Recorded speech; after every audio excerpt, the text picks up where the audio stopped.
Bismillahirrahmanirrahim. Assalamu alaikum. My name is Mohammed Shoaib, visiting lecturer, Department of CSIT, the University of Agriculture, Peshawar. Students, आज हम discuss करेंगे कि किस तरह हम बूलियन एक्सप्रेशन को means SOP and POS standard expressions को हम ट्रूथ टेबल में किस तरह कन्वर्ट करेंगे। मींस बूलियन एक्सप्रेशंस के लिए हम ट्रूथ टेबल किस तरह बनाएंगे। ठीक है स्टूडेंट्स, तो हमारे पास है SOP and POS standard form, तो दोनों के लिए जो है हम यहाँ पे डिस्कशन करेंगे कि उसके लिए ट्रूथ टेबल हमने कौन से स्टेप्स होंगे जिसको फॉलो करते हुए हम उसके लिए क्या करेंगे, ट्रूथ टेबल बनाएंगे। सो फर्स्ट है हमारे पास कि converting SOP expression to truth table format.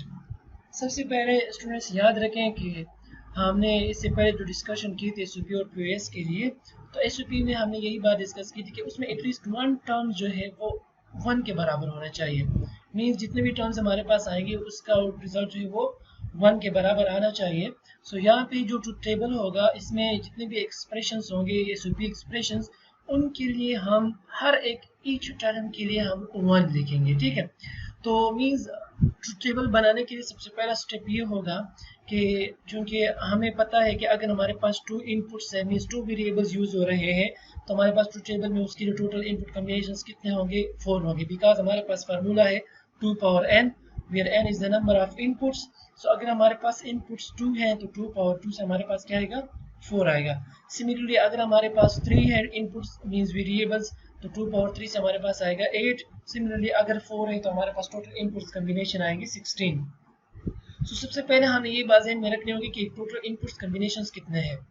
उसके बाद नेक्स्ट स्टेप में हमें ये करना होगा कि जितने भी हमारे पास एक्सप्रेशंस है हमने देखना होगा कि क्या वो स्टैंडर्ड फॉर्म में है या नहीं है। अगर पहले से वो स्टैंडर्ड फॉर्म में है तो फिर ठीक है, लेकिन अगर स्टैंडर्ड फॉर्म में नहीं है तो सबसे पहले हमें ये काम करना होगा कि उसको स्टैंडर्ड फॉर्म में कन्वर्ट करना होगा। ठीक है स्टूडेंट, उसके बाद फिर हम क्या करते हैं, जब वो स्टैंडर्ड फॉर्म में आएंगे उसको फिर हमें ट्रूथ टेबल में लिखना होता है। और जितने भी टर्म्स होंगे जब हम एसओपी की बात करते हैं सम ऑफ प्रोडक्ट की, तो हर एक टर्म के आगे हमने क्या लिखना होगा, 1 लिखना होगा। बाकी जितने भी टर्म्स आते हैं, जितने भी एक्सप्रेशंस आते हैं, सब के लिए हमने 0 लिखना होगा। Students, this is the simple method कि हम किस तरह एक कन्वर्ट एसओपी एक्सप्रेशन को ट्रूथ टेबल फॉर्मेट में कन्वर्ट कर सकते हैं। तो यहाँ पे सारे जो इनके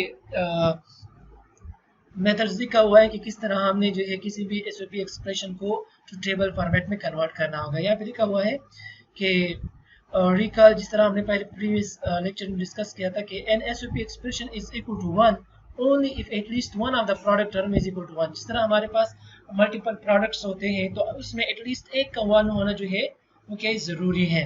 So a truth table is simply a list of possible combination of input variable values and the corresponding output values। या तो 1 होंगे या 0 होते हैं। मींस ट्रूथ टेबल क्या होता है, जस्ट इनपुट कॉम्बिनेशन आते हैं और उसकी करस्पॉन्डिंग आउटपुट आती है, उसमें हम लिखते हैं। So for an expression with a domain of 2 variables there are 4 different combination of these variables। अगर हमारे पास टोटल इनपुट कॉम्बिनेशन 2 होंगे तो टोटल हमारे पास मींस अगर 2 इनपुट्स हैं गेट के या हमारे पास जो टर्म्स है उसमें जो 2 वेरिएबल्स हैं, टोटल इनपुट कॉम्बिनेशन कितने बनेंगे, 4, जो कि हमारे पास फार्मूला था 2 पावर n वाला। So n is the number of inputs, तो 2 power 2 is equal to 4। Similarly for an expression with a domain of 3 variables there are 8 different combination of those variables। तो हमारे पास टोटल इनपुट्स कॉम्बिनेशंस कितने आ जाएंगे, 8 आ जाएंगे। Similarly for an expression with the domain of 4 variables, अगर हमारे पास डोमेन में 4 वेरिएबल्स हैं, so there are 16 different combination of those variables, means 2 power 4 is equal to 16 and so on. Means इस तरह जितने भी नंबर ऑफ वेरिएबल्स इंक्रीज होंगे वहां पे हमारे पास ट्रूथ टेबल में इनपुट कॉम्बिनेशन और उसके करस्पॉन्डिंग आउटपुट जो है उसकी तादाद क्या होगी, इंक्रीज होती जाएगी। तो यहाँ पे स्टेप्स लिखे हुए हैं कि कौन से स्टेप्स हमने फॉलो करते हुए किसी भी एक्सप्रेशन को हम ट्रूथ टेबल फॉर्मेट में कन्वर्ट कर सकते हैं। So the first step in constructing a truth table is to list all possible combination of binary values of the variable in the expression। जितने भी हमारे पास बाइनरी कॉम्बिनेशन और पॉसिबल कॉम्बिनेशंस है of variable values, उसको हमने क्या लिखना होगा, उसको एक्सप्रेशन में लिखने होते हैं। उसके बाद हमने क्या करना होगा कि next convert the SOP expression to standard form if it is not already. इस तरह मैंने पहले बताया स्टूडेंट्स कि इसके बाद हमने नेक्स्ट स्टेप क्या करना होता है कि जो भी एक्सप्रेशंस हमें गिवन है हमने देखना होगा कि क्या वो स्टैंडर्ड फॉर्म में है या नहीं है। अगर स्टैंडर्ड फॉर्म में है फिर तो ठीक है, लेकिन अगर स्टैंडर्ड फॉर्म में नहीं है तो सबसे पहला हमने क्या करना होगा, उनको स्टैंडर्ड फॉर्म में कन्वर्ट करना होगा। ठीक है। Finally, place a 1 in the output column for each binary value that makes the standard SOP expression a 1 and place a 0 for all the remaining binary values. इस तरह मैंने कहा स्टूडेंट कि जो भी हमारे पास एक्सप्रेशंस में टर्म्स आते हैं, जितने भी टर्म्स होंगे उस हर एक के लिए हमने क्या लिखना होगा, 1 लिखना होगा, और बाकी जितने भी हमारे पास बाइनरी वैल्यूज रहते हैं एक्सप्रेशंस की उसके लिए हमने क्या लिखना होगा, जीरोस लिखने होंगे। तो स्टूडेंट्स कंफ्यूज होने की जरूरत नहीं है, यहाँ पे हम एग्जांपल से जो है इसको डिस्कस करते हैं। यहाँ पे एग्जांपल है कि develop a truth table for the standard SOP expression A complement B complement C plus AB complement C complement plus ABC। So students अगर हम देखें यहाँ पे हमारे पास टोटल नंबर ऑफ वेरिएबल्स जो है वो है 3, मींस इनपुट हमारे पास कितने आ रहे हैं, 3 आ रहे हैं। तो हमारे पास ट्रुथ टेबल में टोटल इनपुट्स कॉम्बिनेशन कितने आएंगे, हमारे पास फार्मूला है 2 पावर n का, तो नंबर ऑफ वेरिएबल्स हमारे पास 3 है, तो 2 पावर 3 से हमारे पास क्या आ जाएगा 8, मींस टोटल इनपुट कॉम्बिनेशन हमारे पास कितने आएंगे, 8 आएंगे। ठीक है स्टूडेंट्स, उसके बाद सेकंड स्टेप में हमने क्या देखना होता है कि क्या ये जो एक्सप्रेशन हमें गिवन है क्या ये स्टैंडर्ड फॉर्म में है या नहीं है। लेकिन अगर हम देखें तो इसमें भी ABC अवेलेबल है, इसमें भी ABC मौजूद है, इसमें भी ABC है। इट्स मीन कि यहाँ पे हमारे पास क्या है, ये फर्स्ट से जो है वो स्टैंडर्ड फॉर्म में अवेलेबल है, मींस इसको स्टैंडर्ड फॉर्म में कन्वर्ट करने की जरूरत नहीं है क्योंकि ऑलरेडी स्टैंडर्ड फॉर्म में है। ठीक है, अब हमने क्या करना होगा कि ये जितने भी टर्म्स है, for example A complement B complement C, similarly A B complement C and ABC, इनके लिए हमने ट्रुथ टेबल में 1 लिखना होगा, A complement B complement C के आउटपुट में 1 लिखना है, A B complement C complement के लिए 1 लिखना होगा एंड ABC के लिए 1 लिखना होगा। बाकी जितने भी इनपुट्स कॉम्बिनेशंस होंगे सब के लिए हमने क्या लिखना होगा, 0। बस ये जो है हमारे पास सिंपल मेथड है कि किसी भी SOP एक्सप्रेशंस को हम किस तरह ट्रुथ टेबल में कन्वर्ट करते हैं। तो यहाँ पे सोल्यूशन में भी लिखा हुआ है कि there are 3 variables in the domain. Total domain में कितने वेरिएबल्स हैं, 3। So there are 8 possible combination of binary values of the variable A is listed in left 3 columns of the table। इसके बाद हमारे पास टेबल है, टेबल 4.6, उसमें हम देख लेंगे। So the binary values that makes the product term in the expression equal to 1 means हमने जो बाइनरी एक्सप्रेशन जिसके लिए हमने 1 लिखना होगा, और यहाँ पे जो है नेक्स्ट पेज पे जाते हैं। अब देखो यहाँ पे ये ट्रुथ टेबल है हमारे पास। सो स्टूडेंट्स अगर हम देखें तो यहाँ पे टोटल इनपुट कॉम्बिनेशन हमारे पास 3, तो यहाँ पे हमारे पास इन कॉम्बिनेशंस कितने आएंगे, 8 आएंगे, 0 1 0 1 0 1 0 1 एंड यहाँ पे 0 0 1 1 0 0 1 1, यहाँ पे फिर 4 zeros and 4 1। Means total input combinations कितने आ रहा है, 8 कॉम्बिनेशन आ रहा है, बिकॉज हमारे पास टोटल इनपुट्स कितने 3 हैं, तो 2 पावर 3 से हमारे पास क्या आएगा, 8 आएगा। अब स्टूडेंट जो हमारे पास टर्म्स या एक्सप्रेशन गिवन है A complement B complement C, अब A कॉम्प्लीमेंट B कॉम्प्लीमेंट और C मींस अगर आपको याद हो हमने लिखा हुआ था, फॉर एग्जांपल अगर हम यहाँ पे आए तो A complement B complement C, तो A कॉम्प्लीमेंट हमारे पास क्या आएगा 0, B कॉम्प्लीमेंट हमारे पास 0 एंड C जो है हमारे पास 1। मींस अब यहाँ पे अगर हम एक्सप्रेशन को देखें तो 0 0 1, तो ट्रुथ टेबल में आप 0 0 1 को चेक कर रहे हैं, यहाँ पे हमारे पास है 0 0 1, इसके लिए जस्ट हम 1 लिखेंगे। ठीक है, क्योंकि यहाँ पे हमारे पास expression A complement B complement C का है। ठीक है ना, अब इस 0 0 1 के लिए हम यहाँ पे क्या लिखेंगे, 1। सिमिलरली नेक्स्ट हमारे पास जो टर्म है इसमें A B कॉम्प्लीमेंट C, तो A जो है विदाउट कॉम्प्लीमेंट है तो उसको हम डायरेक्ट 1 लिखते हैं, और B कॉम्प्लीमेंट और C कॉम्प्लीमेंट को 0 0, क्योंकि हमारे पास B की वैल्यू अगर 0 होगी तो उसका कॉम्प्लीमेंट क्या आएगा, 1 आएगा, क्योंकि हमें आउटपुट हमारे पास ईच टर्म का 1 होना चाहिए। सो इसके लिए A के लिए 1 आ जाएगा, B कॉम्प्लीमेंट के लिए 0, C कॉम्प्लीमेंट के लिए 0, सो हमारे पास एक्सप्रेशन आ जाएगा 1 0 0। अब अगर ट्रुथ टेबल में देखिए तो 1 0 0 ये है।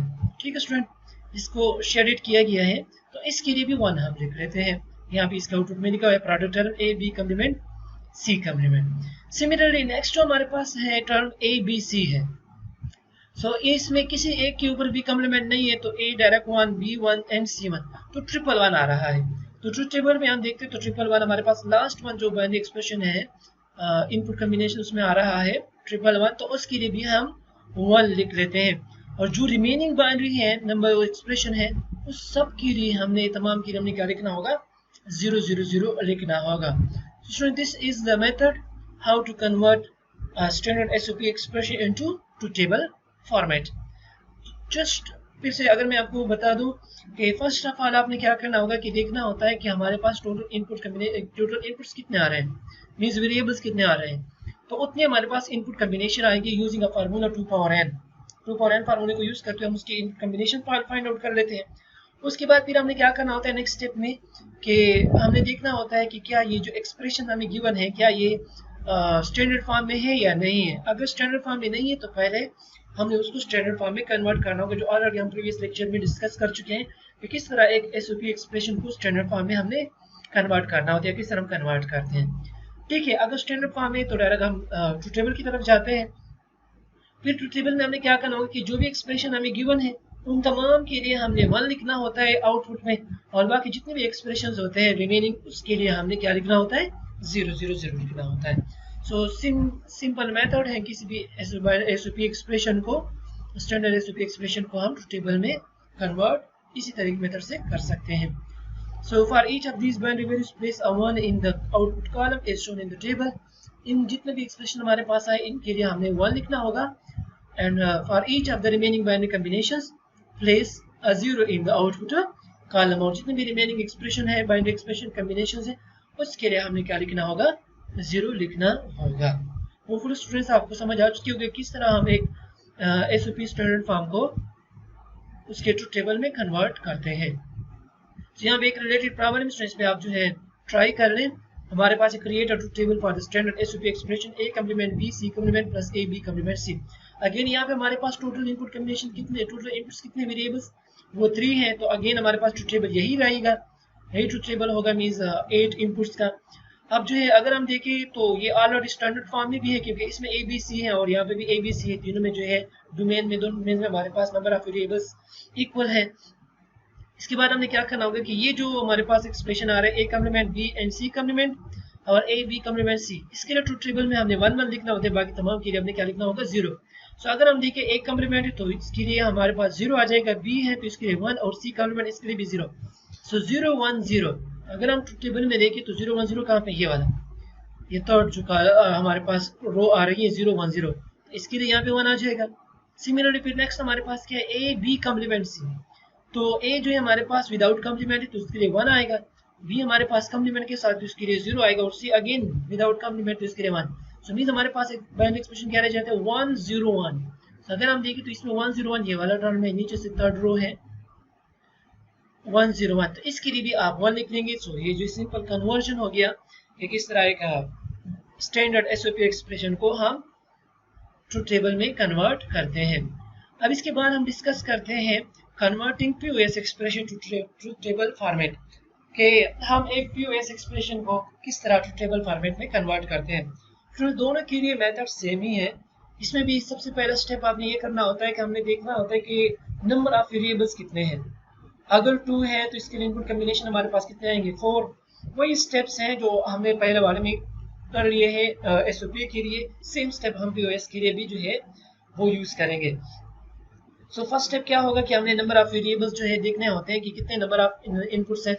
तो अगर हमारे पास 2 है तो इनपुट कॉम्बिनेशन ट्रूथ टेबल में कितने बनेंगे 4 बनेंगे। अगर हमारे पास 3 है तो 8 बनेंगे। सिमिलरली अगर 4 है तो 16 बनेंगे। फिर नेक्स्ट स्टेप हमने क्या करना होता है, हमें ये चेक करना होता है कि क्या ये जो हमें एक्सप्रेशन गिवन है, ये जो डोमेन हमें गिवन है, क्या ये स्टैंडर्ड फॉर्म में है। तो सेकंड स्टेप में हमें उनको स्टैंडर्ड फॉर्म में कन्वर्ट करना होता है।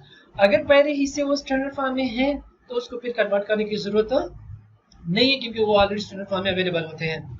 फिर थर्ड स्टेप ये करना होता है स्टूडेंट, इसमें जस्ट डिफरेंस है एसओपी और पीओएस में, जस्ट सिर्फ यहाँ पे डिफरेंस है क्योंकि पीओएस एसओपी में हम ये लिखते थे कि ईच टर्म जो है वो 1 के बराबर होनी चाहिए। ईच टर्म हमारे पास क्या होना चाहिए 1 के बराबर। लेकिन पीओएस में हम यही बात करते थे, अगर आपको याद हो प्रीवियस लेक्चर में हमने ये बात डिस्कस की है कि पीओएस के एक्सप्रेशन के लिए हमने ईच टर्म जो हमारे पास 0 के बराबर होनी चाहिए, बिकॉज ये क्या है प्रोडक्ट ऑफ सम है तो 0 के बराबर होना चाहिए। तो हमने देखना होता है कि जितने भी टर्म्स आएंगे उन तमाम के लिए हमने क्या लिखना होगा 0, और जो रिमेनिंग बाइनरी एक्सप्रेशंस होंगे उसके लिए हमने क्या लिखना होता है 1 लिखना होता है। पहले वाले केस में एसओपी के केस में हमें क्या लिखना होता है कि ईच टर्म के लिए हम 1 लिखते हैं और रिमेनिंग बाइनरी एक्सप्रेशन के लिए हम क्या लिखते हैं 0 लिखते हैं। लेकिन इस केस में जो है उसका उलट है कि जितने भी हमारे पास टर्म्स होंगे उनके लिए हमें 0 लिखना होता है और जो रिमेनिंग बाइनरी एक्सप्रेशन है उसके लिए हम क्या लिखेंगे 1 लिखेंगे। ठीक है स्टूडेंट्स, यहाँ पे recall that a POS expression is equal to 0 only if at least one of the sum terms is equal to 0, जो कि ऑलरेडी हम प्रीवियस लेक्चर में डिस्कस कर चुके हैं कि POS के लिए हमारे पास ईच एक्सप्रेशन जो है वो 0 के बराबर होना चाहिए, और वो जो है कि if at least one of the sum term is equal to 0, कि अगर उनमें से कोई सा भी जो है सम टर्म हमारे पास क्या हो, 0 के बराबर हो। ठीक है, now to construct a truth table from a POS expression, किस तरह हम एक POS एक्सप्रेशन से ट्रूथ टेबल बनाते हैं, कंस्ट्रक्ट करते हैं, तो क्या करना होगा कि list all the possible combination of binary values of the variable just as was done for the SOP expression. जिस तरह हमने SOP एक्सप्रेशन के लिए बात की है कि उसके बाद हमने तमाम पॉसिबल कॉम्बिनेशंस लिखने होते हैं कि अगर हमारे पास 2 है तो पॉसिबल कॉम्बिनेशन हमारे पास 4 आते हैं, अगर 3 है तो 8 आते हैं, अगर 4 है तो हमारे पास 16 पॉसिबल कॉम्बिनेशंस आएंगे एंड सो ऑन। ठीक है students, next convert the POS expression to standard form if it is not already। अगर हमारे पास POS expression पहले से standard form में नहीं है तो उसको हमने पहले क्या करना होगा, standard form में convert करना होगा, जो कि ऑलरेडी हम previous lecture में कर चुके हैं। उसका मेथड ऑलरेडी उसमें अवेलेबल है, आप वहाँ पे चेक कर सकते हैं। इसके बाद हमने क्या करना होता है कि finally place a 0 in the output column for each binary values that makes the expression a 0। तो उसके बाद हमने क्या करना होगा कि ईच टर्म के लिए, ईच बाइनरी वैल्यू के लिए हमने क्या लिखना होता है, 0, जो कि ऑलरेडी एक्सप्रेशन में अवेलेबल हो, उसके लिए हमने 0 लिखना होता है।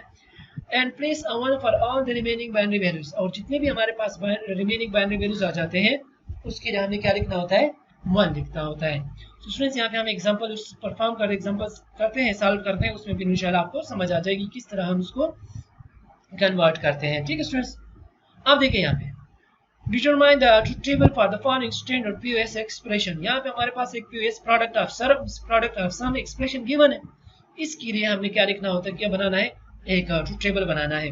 सो सबसे पहले अगर हम देखें तो इसमें नंबर ऑफ वेरिएबल्स कितने हैं, 3 हैं, ABC सब में ABC अवेलेबल है। तो हमारे पास टोटल इनपुट कॉम्बिनेशंस कितने आएंगे, 8। टोटल इनपुट कॉम्बिनेशन हमारे पास कितने आएंगे, 8 आएंगे। उसके बाद फिर हमने चेक करना होता है कि क्या ये स्टैंडर्ड फॉर्म में है। सो जब हम चेक करते हैं तो यहाँ पे A, B और C अवेलेबल है, यहाँ पे A B complement C available है, यहाँ पे A B complement C complement, A complement B C complement and A complement B complement C। तो हर एक में जो है नंबर ऑफ वेरिएबल्स जो है लेटरल जो है वो सेम है। So this expression is in standard form. ठीक है ना, अब उसको हम ट्रूथ टेबल में कन्वर्ट करेंगे कि ये जितने भी एक्सप्रेशन आ रहे हैं A plus B plus C, इसके लिए भी हमने आउटपुट पे 0 लिखना है, A plus B complement C इसके लिए भी 0 लिखना है, इसके लिए भी 0 लिखना है। इन 5 जो एक्सप्रेशंस के लिए हमने एक्सप्रेशन 0 लिखने होते हैं, और बाकी जो रिमेनिंग 3 रह जाते हैं उसके लिए हमने क्या लिखना होगा, 1 लिखना होगा। ठीक है स्टूडेंट, क्योंकि हमारे पास टोटल इनपुट कॉम्बिनेशन कितने बनेंगे, 8 बनेंगे, बिकॉज यहाँ पे इनपुट्स का नंबर ऑफ वेरिएबल्स कितने हैं, 3 है। So there are 3 variables in the domain and the 8 possible binary values are listed in the left 3 columns of table 4.7। यहाँ पे हमारे पास टेबल अवेलेबल है, इसमें हमारे पास टोटल 8 जो है कॉलम्स आएंगे, रोज आएंगी। ठीक है, now the binary values that make the sum terms in the expression equal to 0 are, means के जो बाइनरी नंबर्स हैं जिसके लिए हमने एक्सप्रेशन में या जिसके लिए हमने आउटपुट में 0 लिखना होता है वो ये है। फर्स्ट हमारे पास क्या है, A plus B plus C। तो यहाँ पे जस्ट A है तो डायरेक्ट 0, B के लिए 0 एंड C के लिए 0, तो हमारे पास 0 0 0। फर्स्ट इनपुट कॉम्बिनेशन जो कि हमारे पास 0 0 0 है, इसके लिए आउटपुट में हमने 0 लिखना होगा। नेक्स्ट है हमारे पास A plus B complement plus C, तो A के लिए हम तो 0 लिख लेते हैं, और अब B कम्प्लीमेंट है, अगर मैं B की वैल्यू 0 लिखता हूं तो कम्प्लीमेंट उसको 1 कर देगा, जो कि मुझे 1 नहीं चाहिए बल्कि 0 चाहिए हमें। सो B को मैं 1 दूंगा क्योंकि उसका कम्प्लीमेंट उसको क्या कर देगा, 0। ठीक है, तो यहाँ पे हमारे पास B कम्प्लीमेंट के लिए 1 आ जाएगा और C के लिए अगेन 0। तो सेकंड हमारे पास एक्सप्रेशन क्या है, 0 1 0। तो इस बाइनरी एक्सप्रेशन के लिए भी हम आउटपुट पे क्या लिखेंगे, 0 लिखेंगे स्टूडेंट्स। सिमिलरली फिर थर्ड एक्सप्रेशन हमारे पास क्या है कि A plus B complement plus C complement. So A तो है हमारे पास विदाउट कम्प्लीमेंट है तो डायरेक्ट हम 0 लिख लेते हैं। अगेन यहाँ पे B कम्प्लीमेंट है, अगर मैं B को वैल्यू 1 देता हूँ तो इसको 0 कर देगा, ठीक है ना। लेकिन अगर मैं 0 देता हूँ तो उसका कम्प्लीमेंट उसको क्या कर देगा, 1। लेकिन हमें 1 नहीं चाहिए, हमें 0 चाहिए, बिकॉज ये सम है, और सम में आपको याद है कि हमको पता है कि अगर एक इनपुट भी 1 हो गया तो आउटपुट डायरेक्ट 1 हो जाता है, लेकिन हमें आउटपुट 0 चाहिए। सो दैट्स व्हाई हम जो है B को वैल्यू देंगे 1, क्योंकि उसका कम्प्लीमेंट उसको क्या कर देगा, 0 कर देगा। सिमिलरली यहाँ पे C कम्प्लीमेंट है तो अगेन C को हम 1 देंगे ताकि उसका कम्प्लीमेंट उसको क्या कर देगा, 0। सो इसके लिए हमारे पास 0 1 1, तो एक ये एक्सप्रेशन आ गया 0 1 1, तो इसके लिए भी हम आउटपुट पे क्या लिखेंगे, 0 लिखेंगे। फोर्थ वन है हमारे पास a complement plus b plus c complement. Again student a complement है तो 1 लिखेंगे, b है तो डायरेक्ट 0 और c कम्प्लीमेंट है तो इसके लिए भी हमारे पास 1, तो 1 0 1। इसके लिए भी हम क्या लिख लेंगे, 0 लिखेंगे। ठीक है स्टूडेंट। इसके बाद नेक्स्ट क्या है हमारे पास a complement plus b complement plus c। So a complement के लिए भी हम क्या लिख लेते हैं 1, b कम्प्लीमेंट के लिए भी 1 और c के लिए हम क्या लिखेंगे 0। सो डबल 1 0, तो डबल 1 0 के एक्सप्रेशन के लिए भी हमें आउटपुट में क्या लिखना होगा 0 लिखना होगा। और जो रिमेनिंग रह जाते हैं इन 5 एक्सप्रेशन के लिए हमने 0 लिखना होगा और जो रिमेनिंग 3 रह जाते हैं उसके लिए हमने क्या लिखना होगा 1 लिखना होगा। So for each of these binary values place a 0 in the output column as shown in the table। के जितने भी हमारे पास ये एक्सप्रेशन आ गए या बाइनरी वैल्यूज आ गए इस सब के लिए हमने आउटपुट में क्या लिखना होगा 0 लिखना होगा। And for each of the remaining binary combination place a 1 in the output column. और बाकी जो रिमेनिंग हमारे पास एक्सप्रेशंस है उसके लिए हमने क्या लिखना होगा 1 लिखना होगा। तो यहाँ पे स्टूडेंट्स हमारे पास टू टेबल अवेलेबल है। अब इसमें हम चेक करते हैं। तो स्टूडेंट्स यहाँ पे हम जो है फर्स्ट वन क्या है हमारे पास a plus b plus c mean 0 0 0। तो यहाँ पे अगर हम देखें तो 0 0 0 वाला एक्सप्रेशन ये है। हमारे पास टोटल इनपुट्स कितने हैं, इनपुट कॉम्बिनेशंस हमारे पास कितने आ रहे हैं 8, क्योंकि हमारे पास नंबर ऑफ वेरिएबल्स कितने हैं 3 है, तो टोटल इनपुट कॉम्बिनेशन हमारे पास कितने आएंगे 8 आएंगे। तो हमारे पास फर्स्ट 0 0 0 इसके लिए हम 0 लिख लेंगे। नेक्स्ट हमारे पास क्या a plus b convert plus mean 0 1 0 0 1 0 ये वाला टर्म है जो कि शेड जितने भी उन तमाम के लिए हमें क्या लिखना होगा 0 लिखना होगा। तो 0 1 0 के लिए हम क्या लिखेंगे 0। Similarly a plus b complement plus c mean 0 1 1 0 1 1 ये वाला है, तो इसके लिए भी हमें क्या लिखना होगा आउटपुट पे 0 लिखना होगा, means a plus b complement plus c complement. Next हमारे पास है a complement plus b plus c complement जिसका एक्सप्रेशन हमारे पास 1 0 1। सो 1 0 1 को अगर हम टेबल में देखें तो ये वाला एक्सप्रेशन 1 0 1, इसके लिए भी हम आउटपुट पे क्या लिखते हैं 0 जो कि बराबर a complement plus b plus c complement. And the next one is a complement plus b complement plus c double 1 0। तो यहाँ पे हमारे पास है डबल 1 0, तो इसके लिए भी हम 0 लिख लेते हैं। जो रिमेनिंग रह जाते हैं उसके लिए हमने क्या लिखना होगा 1 1 लिखना होता है। So student this is the method that how to convert a standard POS form into या POS standard expression into a truth table. बिल्कुल सेम है जिस तरह हमने POS के लिए किया था प्रोडक्ट ऑफ सम के लिए, सिमिलरली हम सम ऑफ प्रोडक्ट के लिए किया था उसके लिए सिमिलरली हम प्रोडक्ट ऑफ सम के लिए भी वही मेथड यूज करते हैं। फिर से आप लोगों को रिपीट करवा लूं कि सबसे पहला स्टेप ये होगा कि हमने नंबर ऑफ वेरिएबल्स चेक करने होते हैं कि कितने नंबर ऑफ वेरिएबल्स हैं। तो उसके लिए फिर हमने फार्मूला यूज करना होगा 2 पावर n वाला, where n represent the number of variables means input variables जो है लेटर्स।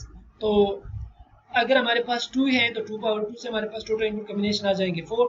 लेकिन यहाँ पे जो दोनों एग्जांपल हमने परफॉर्म किए उसमें दोनों के लिए हमारे पास नंबर ऑफ इनपुट जो है 3 है, तो दोनों ट्रुथ टेबल में हमारे पास इनपुट कॉम्बिनेशंस कितने आ रहे हैं 8 आ रहे हैं। सेकेंड स्टेप में हमने क्या करना होता है, सेकेंड स्टेप में स्टूडेंट्स हमने ये चेक करना होता है कि जो एक्सप्रेशन हमें गिवन है क्या वो स्टैंडर्ड फॉर्म में है।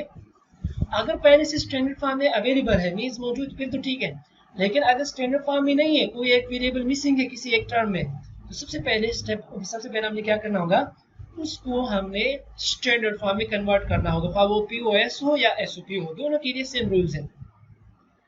थर्ड में फिर हमने क्या देखा था, थर्ड स्टेप हमारे पास ये था कि जो हमारे पास सम ऑफ प्रोडक्ट है SOP, क्योंकि उसका आउटपुट हमारे पास क्या आएगा ईच टर्म के लिए हमने आउटपुट क्या लिखना होता है 1 लिखना होता है, और जो रिमेनिंग वेरिएबल्स होते हैं रिमेनिंग बाइनरी टर्म्स होते हैं एक्सप्रेशंस होते हैं उसके लिए हमने फिर क्या लिखना होता है 0 लिखना होता है।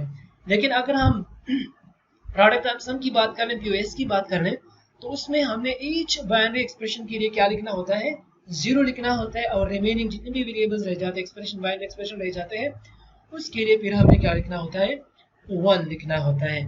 सो होपफुली स्टूडेंट्स आपको समझ आ चुकी होगी कि किस तरह हम जो है किसी भी एक स्टैंडर्ड SOP या POS एक्सप्रेशन को ट्रुथ टेबल में हम कन्वर्ट कर सकते हैं।